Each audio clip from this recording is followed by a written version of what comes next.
I'm so pretty. I'm really so pretty. Like, it's not even fun. I think I'm like ovulating or something. Cause like, look at her. Like,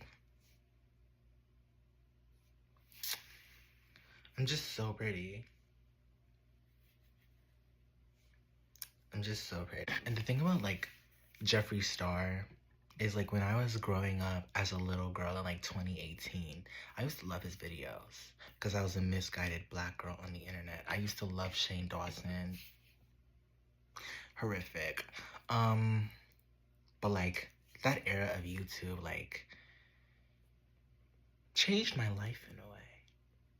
The same way people explain the early 2000s, the same way people explain the 90s, 2018, 2019, the late 2010s, that was my 90s. This is my boyfriend.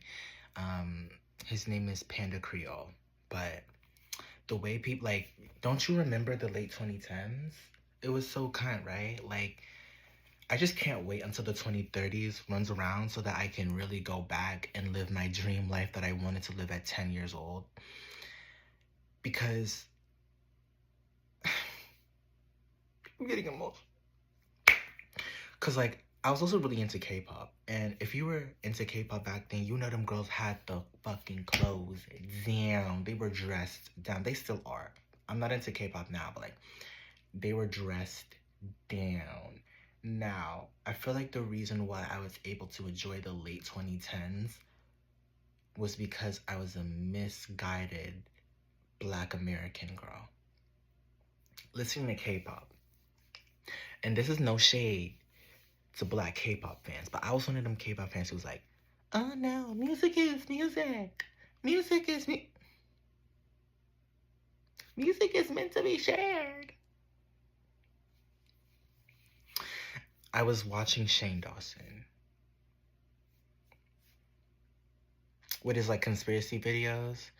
I had a limited knowledge of what he was doing to Black people, to be honest. But Jeffree Star, James Charles, he would have been into me though. Who else? Trisha Paytas a little bit, but she's an icon, even if she is a little. I'm gonna add 2020 into that too. 2020, even though it's kind of off-putting when people say that was such a good year because like people were dying, the disabled community was being wiped out.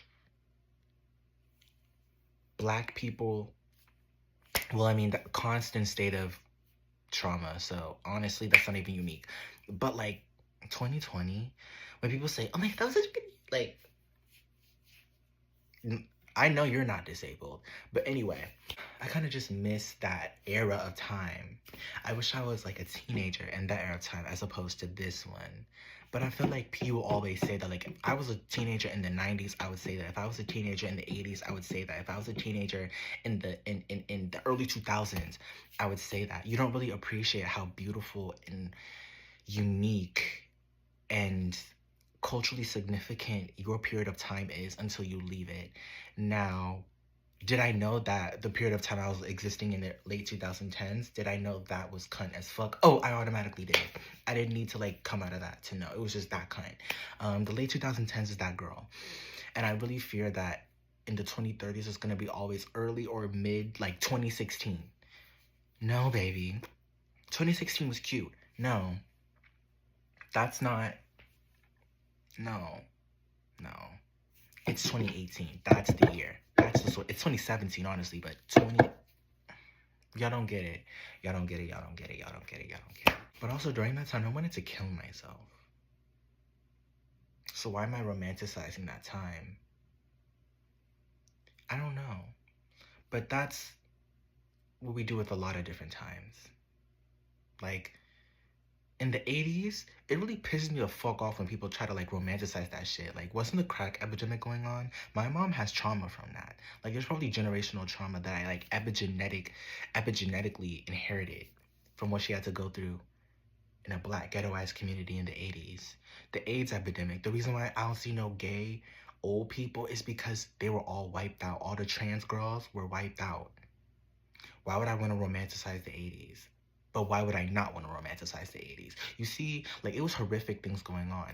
In the 90s, that was a dark time. People forget. Riots, racism, well, that's always happening. But you get the idea, like, the 2000s. Ooh. Ooh. 2010s, the Zandemics, and I remember slitting my wrists, like, but I still have this, like, romantic, like, fetishization of the past, when in reality, if I went back to 2018, I'd rather blow my head off. I would rather blow my head off. I would never want to go back in time. But I do want to go back in time in, like, a romantic, I don't, like, fetishy, nostalgic, anti-me, I hate myself way. Because I just don't like how I exist now. Because of an unsatisfaction of the world and what I'm going through now. But you'll never be satisfied in the future or in the past. So